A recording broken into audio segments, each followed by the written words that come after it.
Hi, everybody. I'm Josh Thompson, and I'm here with Claire Veseth, and we're going to talk about Introduction to Birding. This is a presentation of the Golden Eagle Audubon Society, and we are both volunteer presenters for Golden Eagle.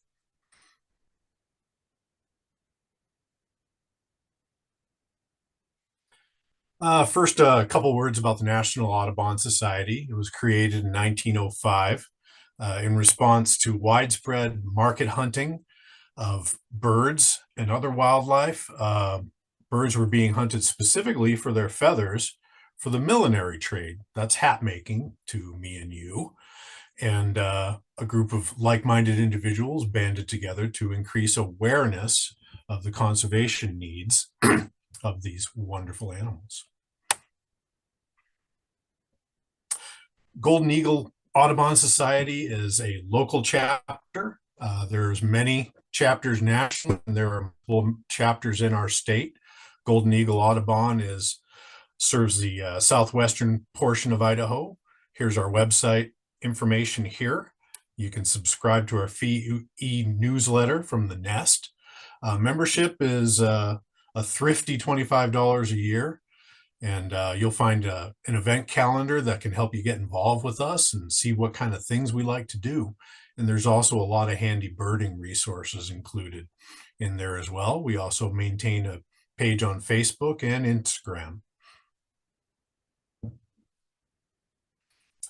So, why are we here tonight? What do you want to learn about? Well, birding is super fun. They're everywhere. They're beautiful. They're always around. And most important to me, they connect myself to my environment in a way that I don't get in other ways. Connects you to nature and the surrounding area and your environment. And it's absolutely super egalitarian. Anyone can bird. Doesn't matter what kind of skill set you have.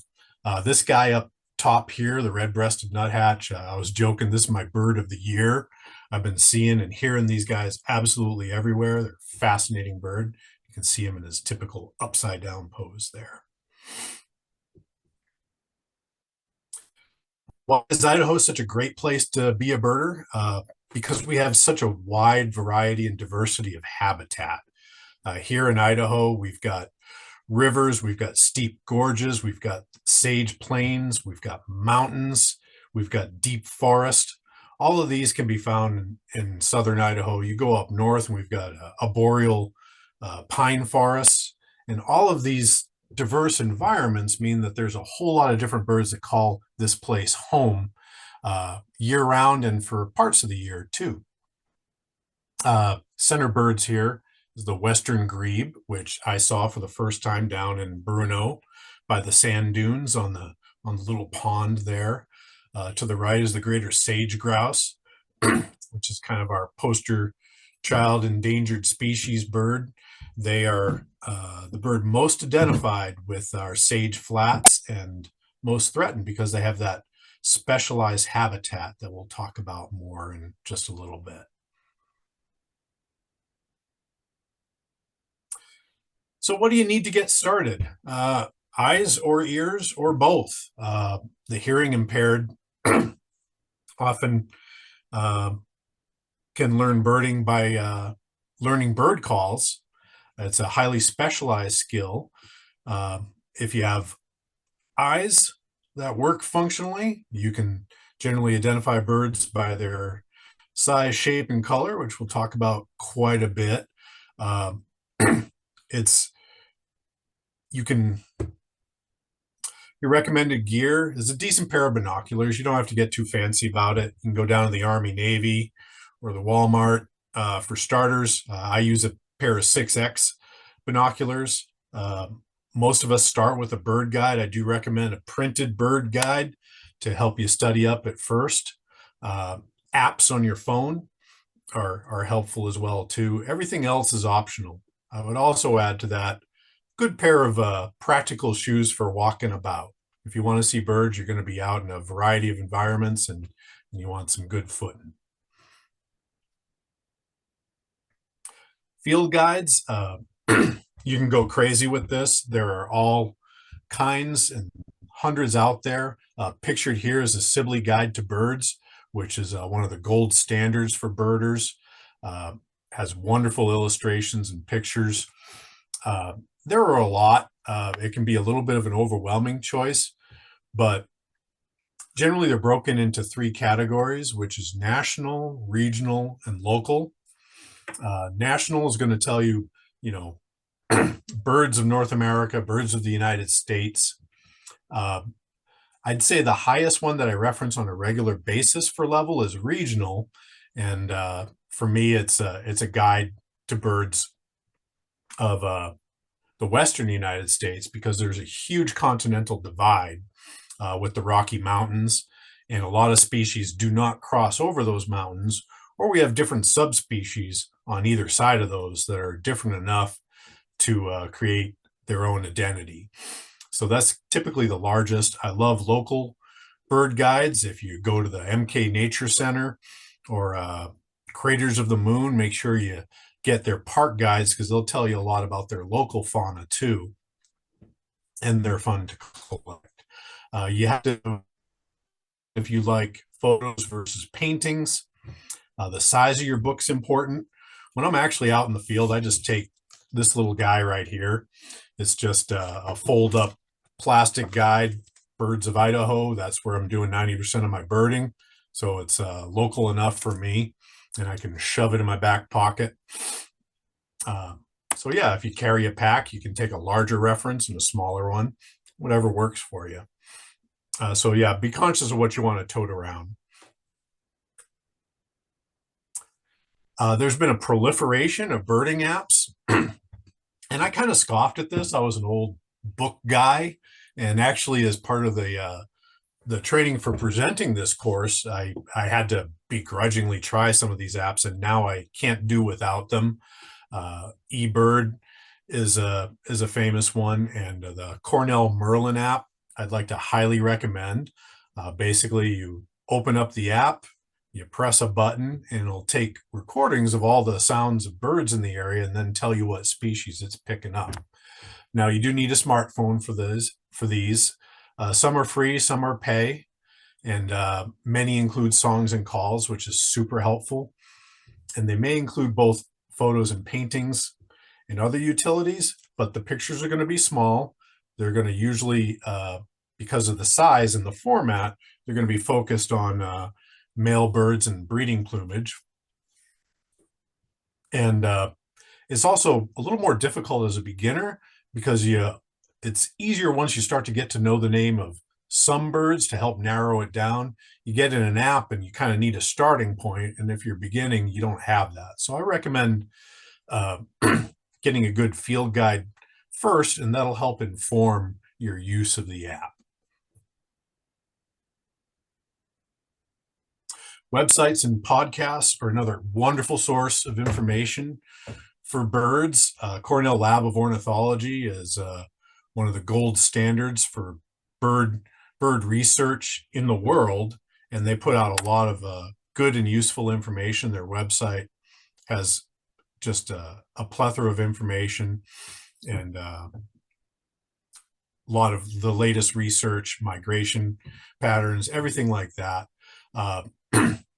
You can get as specialized or as unspecialized as you want. There's a lot of Facebook pages out there. Just be conscious of the audience of your Facebook page. Some are geared towards beginners or to just an area, and some are highly specialized, where you have experts in the field that are trying to identify special rarities, and they might not want your "I saw an orange bird" question. So just be kind of aware of your audience. Talking Birds is a long-running podcast. The last time I checked, it has well over 550 episodes, and it has kind of a mystery bird challenge every week. That's a lot of fun.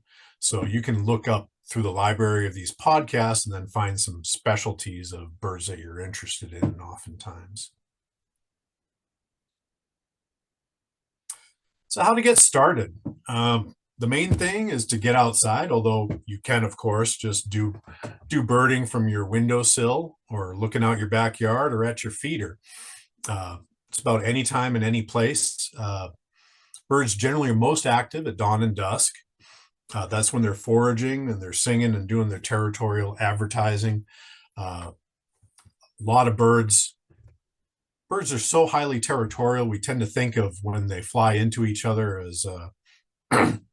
as cute, but these are actually pretty vicious battles for territory, and a lot of their calls are just to avoid these kind of conflicts, like I'm here, I'm here, I'm here. Oh, somebody else is over here. It's a lot of that kind of a echolocation of everyone setting themselves up in the neighborhood for the day, and they do this most at dawn. Uh, Sometimes the dawn chorus can be pretty overwhelming, and that's where like a sound app comes into place. Be mindful that weather can impact bird behavior. If you love water, you're not going to care if it rains. Most songbirds, though, if there's a heavy wind or rain, are going to seek cover deep within trees and shrubs, and you won't see them. uh,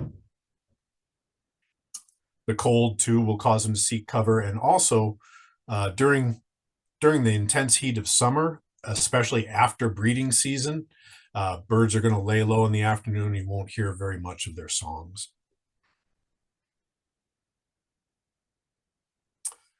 Locating birds. Look and listen is the key phrase. You want to look with your naked eye first. You get to an area that you're kind of stopped and you want to focus on. You want to scan about, in kind of an organized way, low to high, start from the bottom of a tree and go up to the top. You don't want to just pull out your binoculars because that'll limit your range of vision. And what you're doing is you're looking for movement. Trust your eyes. Your eyes will see more than you give them credit for. And if you catch that out of the corner of your eye, turn and check it out. Songs and calls will alert you to a bird's presence, even if you aren't able to identify it without seeing it. Now you're aware that those birds are in the area, and you can kind of mark it for when you come back there again to keep an eye out for those species.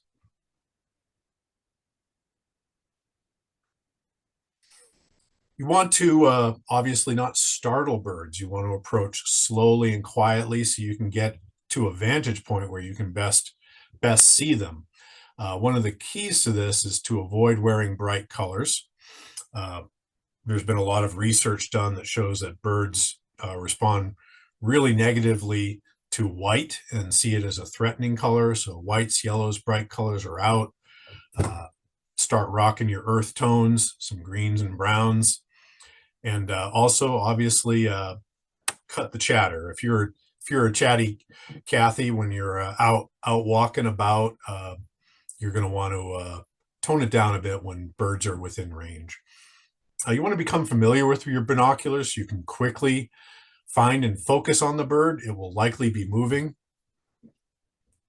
The big thing here is to not look down to pick up your binoculars. You want to move your binoculars up to your eyeballs so you don't lose your place. The second you look down, you will lose that bird in the sky where you saw him.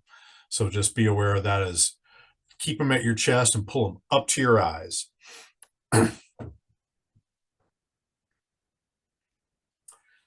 So this picture is a really good illustration of the kind of some of the most basic problems we have with identifying birds is that these are all the same bird, yet they look so very different. The top bird is a red-winged blackbird in full breeding plumage. So he's all colored up for the year, but that doesn't count the rest of the year or females for that matter. And when you're looking at field guides, you're often going to be attracted to the shiny photos, and you're going to see more photos of the birds in breeding plumage because, that's what photographers can sell and what's the most eye-catching, right? So the bird on the lower left is a female of the same species, and the bird to the lower right is a male in off-season, if you will, from mating season, where his colors have died down. The 4 keys to bird identification are size and shape, color pattern, behavior, and habitat. You see from this picture right here, there's actually quite a lot you can get just from looking at this. You can see the environment. These 3 birds are all hanging around a juniper tree. So they're comfortable, at least around coniferous trees. They're all about the same size. And if you look at them, their beaks are kind of similar too. And that's generally a sign, if they're all gathered in the same place, there's a good chance that the food that they like is there too. So just start paying attention. Also, birds like this, you're learning birds that co-roost with each other is another thing where you can see birds that are more likely to be with each other. This is a goldfinch and chipping sparrows here.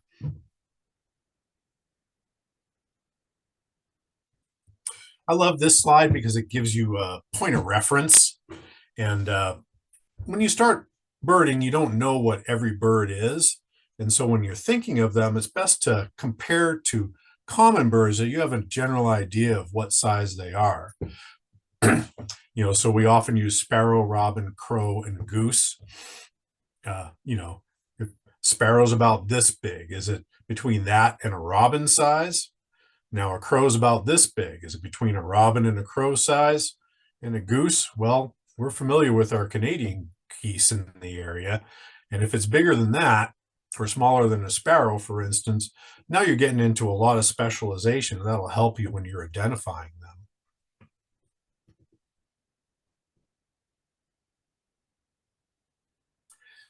Size and shape. Here we have a whole bunch of silhouettes, and I like to use silhouettes a lot because I prefer to bird in the evening. So I'm seeing a lot of birds framed against the setting sun. And so I've kind of grown accustomed to this. But look at where they're at and look at their size. When you're looking at their shape, you want to be conscious of things like how long is their bill? Is their bill short in relation to their head or long? Do they have long legs? How long's the tail? Like shape and length of the tail is a big signifier. Like we've got this beautiful mourning dove up here that has this tapered look when it's sitting on a wire, and then you have this great blue heron down here on the ground who has this distinct profile and that long neck. That long neck can help tell you things too. The shape of their wings will tell you quite a bit. So be familiar with their shape, especially when they're perching, gives you a lot. Over to the far right here, you see the smallest bird there. That's a house wren, and I'd recognize that anywhere because it's got its tail cocked up to one cocked up, and it's got almost this straight parallel to the branch look to the rest of it. It's a very distinctive pose for them.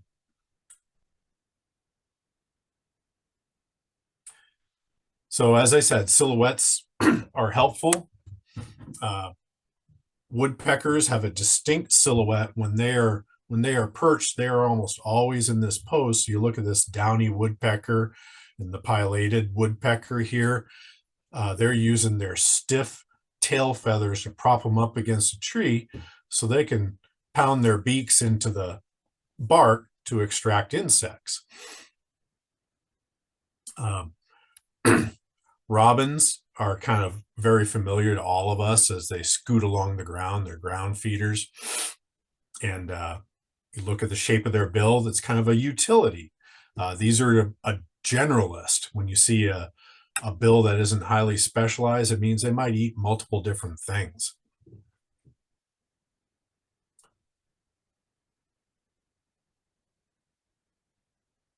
Color pattern. People will often focus on the color. They'll say, oh, I saw the prettiest red bird. I saw the prettiest green bird. Well, and then you use that one word and you get into your guide and you're like, oh, wow, there's a whole lot of green birds, right? Or a whole lot of birds with green in them. So it's just as important to note where the color is shown and what pattern the color is shown in birds. Here we have two green-headed birds that are ducks, or what we would think of as waterfowl. And they look very similar, but I'm going to give you a few seconds to just catalog how they are different.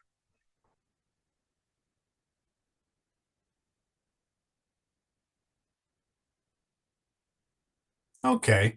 After looking at them, you can start to see some things that are different between them. And Fortunately, we have them side by side, which you don't often do in the field.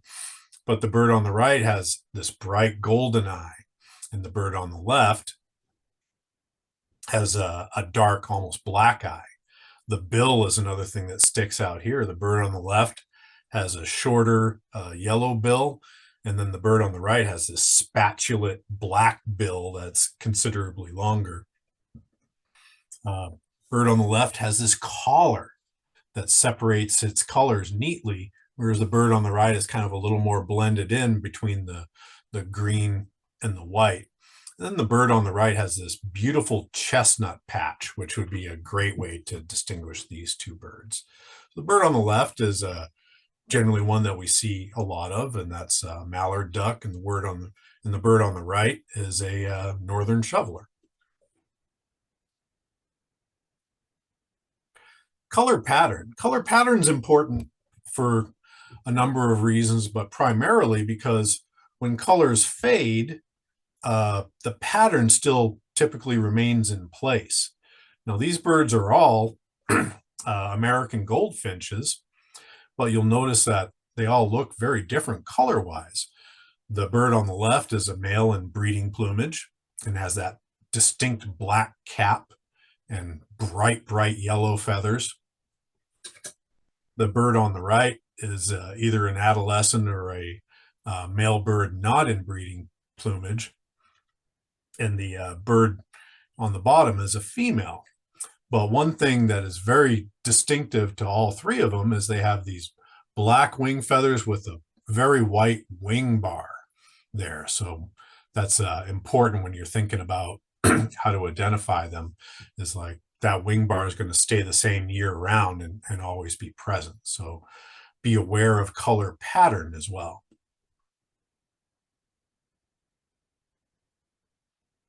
So here's an example of I saw this bird with red.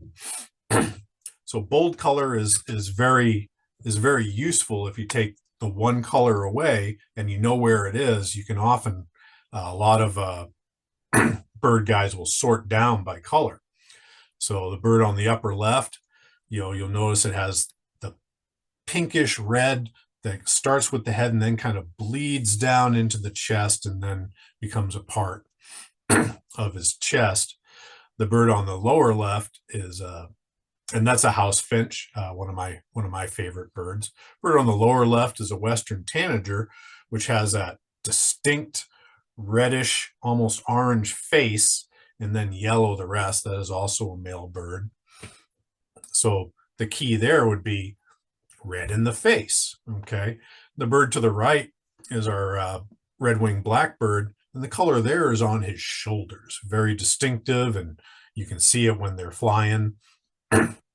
And that tells you an awful lot about, gives you a lot of clues as how to track them down. So Josh looked at size and color, and now I'm going to talk about behavior and habitat. Behavior is an important and fascinating part of learning about birds. These silhouettes, as Josh pointed out, help you with size and shape, but also this picture provides information regarding the behavior and lives of the bird. Where do they spend their time? Where and how do they feed? If there was motion in this picture, you could see what the flight patterns are and what the mating behaviors look like. Each one of these birds has a unique history and unique behaviors that help them adapt and survive and help you to identify them. Within a few miles, you can find many species of birds, all using different behavior in different habitats.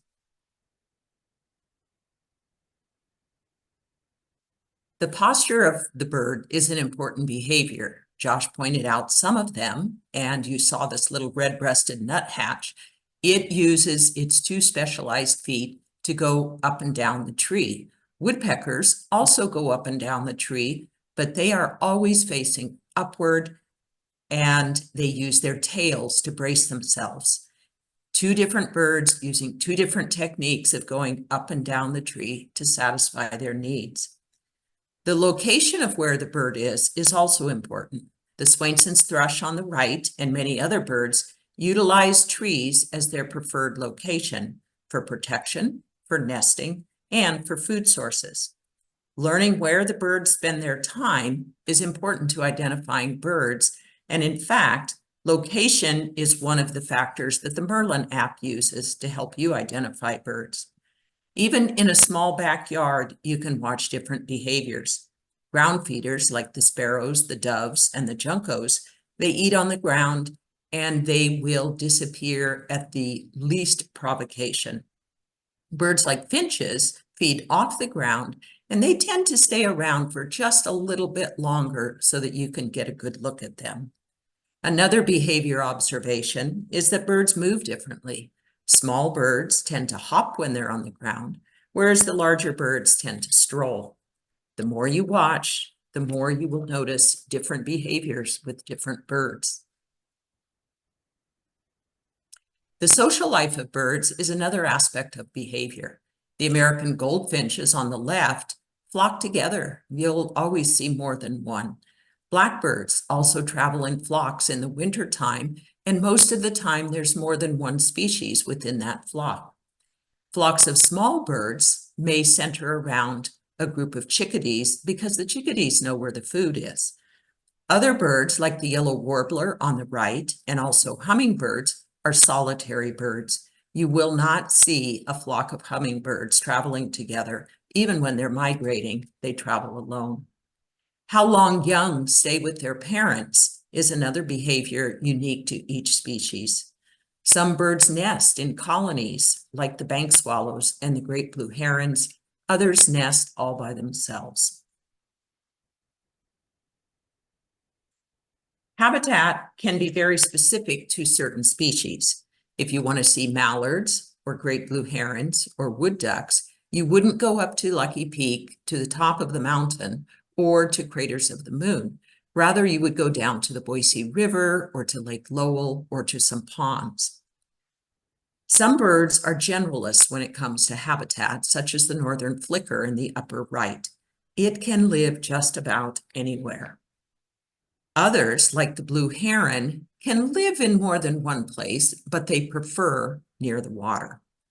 You saw the greater sage grouse down there on the right when Josh talked about habitat, where it needs that sagebrush steppe with the native plants and without any tall trees. It's a very specialized habitat that it needs.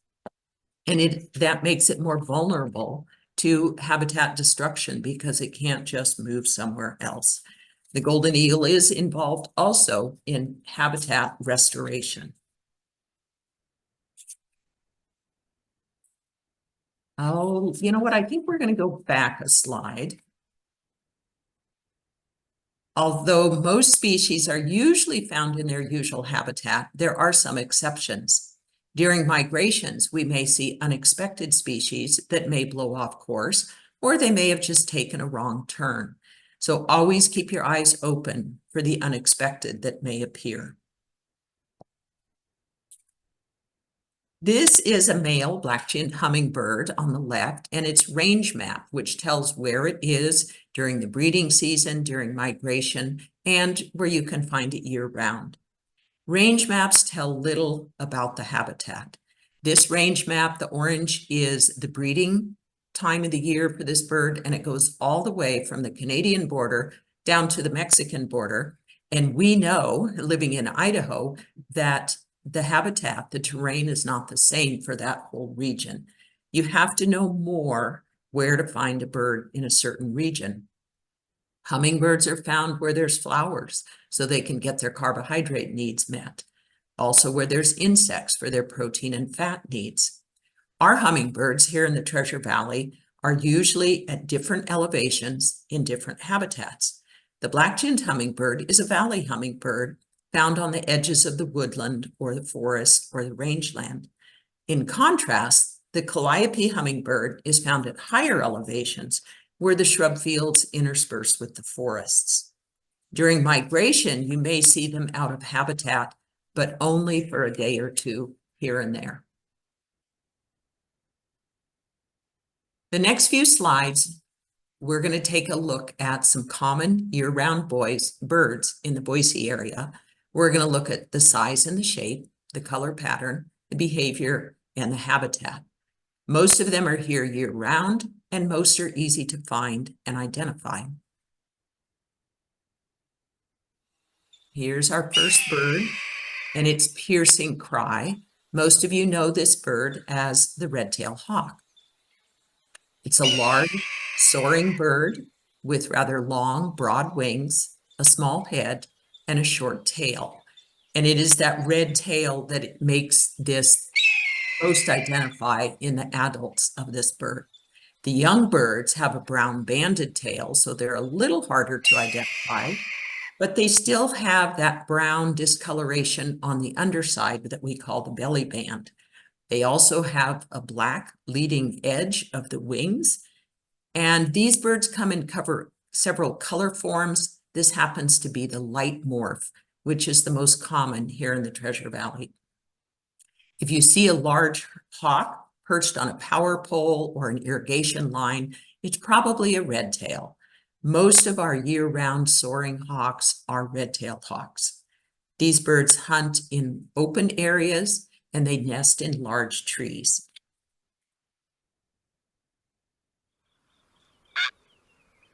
This bird may also be a familiar one to many of you around the waterways. It is a great blue heron. It's one of the biggest birds in our area. It has very long legs and a long neck and a long, heavy bill. Overall, it's a bluish gray with a white crown and face and a black crown on the head, and there is a black stripe that extends off the back of the head that almost looks like a ponytail. These are stalkers in the water and on the land. They move very slowly and deliberately, placing each step very carefully. And when they see their prey, they extend that long neck and they use that big bill to either stab or grab their prey. They fly with their legs out, straight out behind them. Their necks are in that S-shaped curve, and they flap very slowly. They are usually in or near water, but you can also find them in dry or flooded fields. My daughter called me once. She lives south of Lake Lowell in Caldwell. She said, "Mom, there's these 4 big birds in the field." And she said, "I don't know what they are." And sure enough, they were 4 great blue herons. So sometimes birds do show up where it's not what you consider their normal habitat. These birds nest in trees, in colonies called rookeries. There's one down on the east end of the Greenbelt, down in Barber Park. There's another one on the west end of the Greenbelt, down near Eagle Road. And early in the spring, it's very interesting to see these long-legged birds standing in nests high up in the tree. This particular bird, you may hear more than you notice it. It's kind of an unnoticeable dove. It's the mourning dove. I was first introduced to this bird in eastern Montana, and to this day, it's been 40 years, but I still think of Montana when I hear these birds. They're robin-sized birds. They can appear stocky or slim, depending on their posture and whether their feathers are puffed up. They have a pointed tail, a rather long neck, and a fairly large body with a small head.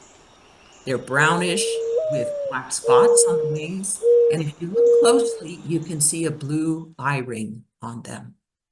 They're frequently on the ground. They walk, they don't hop. They bob their heads up and down when they walk. And when they're not on the ground, they're perched on wires, on power poles, on fences, and in the trees. They tend to have a fairly upright posture, and you'll see them in flocks during the winter. They're a common backyard bird with a variety of habitats that they can live in, parks, open areas. They're quite versatile, but rarely do you see them in the dense forest. Another familiar bird to you, at least by the sound, this is the great horned owl. It's a large bird with a big body, a big head with forward-facing eyes. It's generally gray to gray-brown. It has the barred belly, And the face is dish-shaped with two tufts that come off of that face. Some people think they're ears, but actually they are not. Those little tufts can be raised or lowered. Their ears are on either side of that facial disc, and they are offset so they can better interpret the sound of their prey moving as it comes to them. The color and pattern make them hard to spot, which is crucial for them because these birds hunt near dawn and dusk and at night. And so during the day, they want to rest. So they are well camouflaged as they sit up against a tree trunk during the day. They don't build their own nest. They will use one that has been built by a hawk, a crow, or a magpie.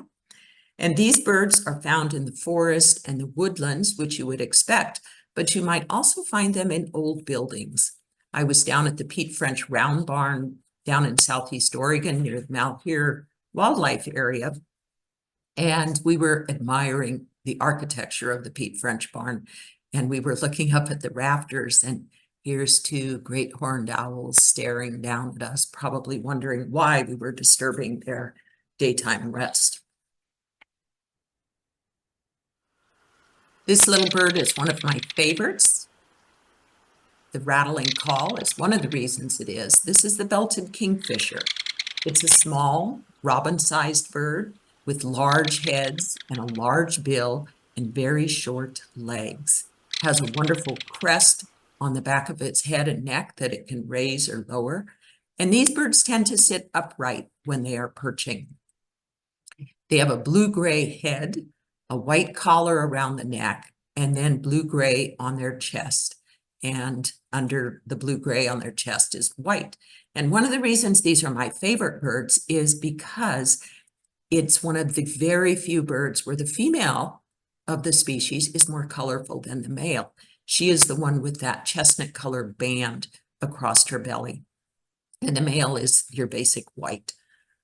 They often perch on a branch that hangs over the water, and they can hover for a very short amount of time as they search for a fish over the water. They have that distinctive rattling call, and once you learn to recognize it, many times you will hear them before you actually see them. So look for them along the Boise River, along lakes, along some larger ponds, and listen for them also. This bird was in a previous slide. This is that northern flicker. It's between robin and crow size. It is a member of the woodpecker family, and it's a rather large one, has a somewhat stocky body with a long bill that has a slight down curve to it, and a stiff tail. You can see it braced against that tree trunk as it hunts for insects. It's brown on the back and the head, and it's hard to see here, but it has a bold black V on its chest. Beautiful spots on the belly and the side. The wings and the tail will often look reddish in flight, and you can also see that red when it's perched. These birds, although they tend to cling to the trees, they also like to find food on the ground. So you may see them hopping along on the ground. They drum on objects as a means of communication and territory definition. And because they're trying to make a statement, many of the times that you hear them, they are drumming on metal because it makes the most noise and makes the biggest statement. And it can be very disconcerting if they've chosen to drum on the metal flashing on your chimney.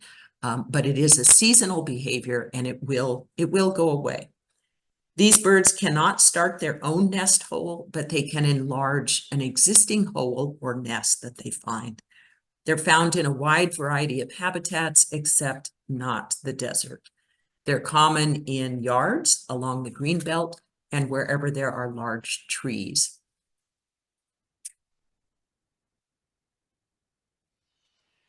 This little guy, another one of my favorites. You can guess by that sound that this is a chickadee. Smaller than a sparrow. They are rather roundish looking with long tails and very small bills. They have a black head and a bib, a white face and buffy sides, and they're gray on the back and on the tail. They're very energetic little birds in near constant motion in the trees and the tall shrubs, looking for insects in the leaves, the buds, and the bark. Their posture is more horizontal, and these little guys can hang upside down as they search for their food. They're in pairs and family groups during the breeding season, and in the winter, they will form flocks of up to a dozen, and there are many times where other birds are in with that flock because the chickadees know where the food is. The other nice thing about chickadees for the other birds of the forest is that they are the alarm call. That nice chickadee-dee-dee. If there are more than 3 Ds, if it's 4 or more, it's an alarm call. And you may very well be the reason for the alarm, and the other birds take note and listen. These birds will come readily to feeders, especially with sunflowers. They'll come grab a seed, fly off, crack it and eat it, and then come back for more. You'll find them in the forests and the woodlands. They readily adapt to suburban areas, and they're common along the green belt and the parks in the Treasure Valley. Another one of my favorite birds, doesn't sound like a duck, but that's the sound that it makes.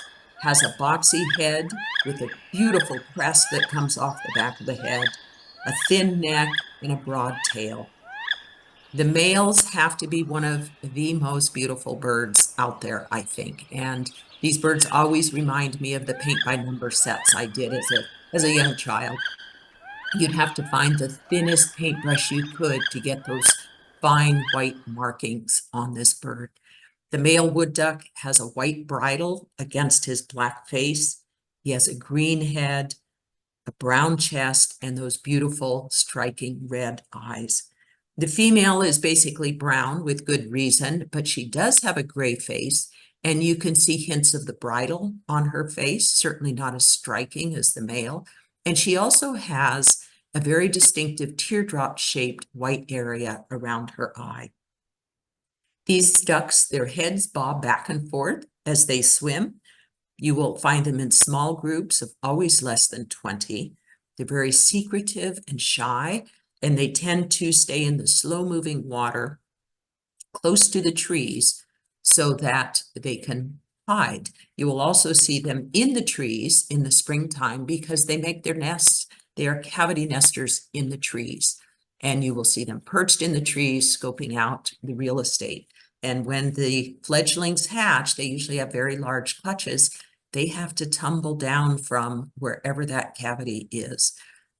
But because they're so soft and light, they can make it to the water uninjured. This bird, you may think it's a crow, but this is actually the common raven. It is bigger than a crow. In fact, it's about as big as a red-tailed hawk. Has a very thick beak, a shaggy look around its neck, and the flight feathers at the end of the wing, you can see them, they spread into fingers as they fly. The tail is a very distinctive wedge-shaped or diamond-shaped, and the reason it's this shape is because the middle feathers on that tail are longer than the side feathers. So the side feathers never approach that tall middle feathers. And with the crow's tail feathers are all the same length, and so they just fan out in a fan shape, whereas this is a distinctive wedge shaped. Not much to say about the color of these birds. They are your basic Gothic black. These birds are often seen in pairs. They mate for life, and they are very intelligent birds. It has been shown that they can use tools and a little bit of reasoning to help them solve the problems that they face. They are also powerful acrobatic flyers. I was down at Dedication Point last year, and if you've ever been to Dedication Point, number one, there's always a breeze there. And secondly, you are up on the rim looking down on the Snake River Canyon and river, and you're literally at eye level with the birds. And there was a couple of ravens there, and I stood there for 20 minutes and just watched them dive and roll and climb the thermals back up and then dive and roll and do their acrobatic tricks. And it was a very delightful 20 minutes watching these ravens.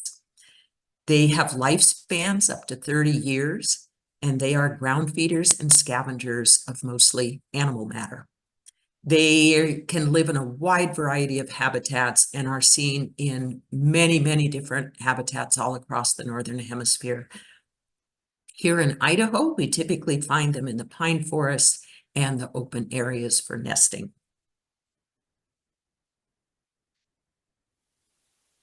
This is our last little bird that we're taking a look and listen to. These are the house finches. You saw one before in Josh's slide. They are small songbirds, smaller than a sparrow. They have that thick conical beak that's just made for seeds, a rather long, slightly notched tail. The male and the female are both very streaky. The males typically have the red forehead, chins, breasts, and rumps. And the color, how deep of a color it is, depends on the pigments in the food that they eat. So the extent of the red will vary from male to male, and some may be more orange or yellow. The females are your basic streaky brown. These birds, in contrast to many birds, feed their young only plant food. They are true vegetarians, and they don't take advantage of the caterpillars and bugs for these birds.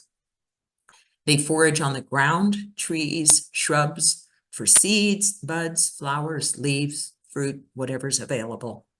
In the breeding season, again, they're in pairs or family units, and they will form big flocks in the winter time. When they're on the ground, they hop, and they tend to perch fairly upright, like you see here. A variety of habitats are their home, but they do need the tall trees and shrubs. They're common near people and will come readily to the feeders. So now that you've seen some of the birds that are around here, where do you go to bird? The Treasure Valley is fortunate in that there are a lot of good spots that are easy to get to. The cemeteries are great places because they have the tall, mature trees that are ideal for protection and food. Many of the best spots are close to the Boise River. You've got the advantage of water and tall trees. The parks along the river, and Wilson Springs Pond in Nampa is a great place in the winter. Lots of ducks there. The ponds don't freeze over, and the ponds are fairly small, so you don't need a spotting scope to see to the other side.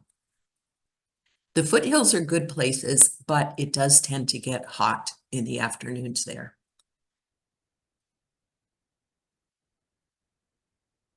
If you want to go further out, these are good places to go for birds that don't care for people or need a specific type of habitat. Several of these areas are down along the Snake River. Fort Boise over near Parma is a great place to go, especially for the spring and fall migrations, because you see birds that you wouldn't see here in the Treasure Valley itself. This list is not exhaustive. If you go to eBird, you can check out hotspots in the area. And the other nice thing about eBird is that it will tell you what Joe Smith saw there yesterday. So you have an idea of what birds you may see there. So the next step is just simply to get out and start birding. Set up feeders, see who comes, use Merlin on your morning walks. Join Golden Eagle Audubon Society and sign up for a bird walk. You don't have to be a member to sign up for the walks, but it does help support our programs like this one. More experienced birders are more than happy to help you learn more about birds. They will help you identify what you're seeing and hearing. And don't be afraid to ask somebody, how did you know that that was a black-capped chickadee? And they're happy to tell you. Don't be worried about misidentifying birds. It's a great learning process. Sometimes we learn more when we are wrong than when we're right. And it has been said that the difference between an experienced birder and an inexperienced birder is that the experienced birder has misidentified more birds. So get outside, enjoy the birds, and have fun. Thanks for being here for this presentation.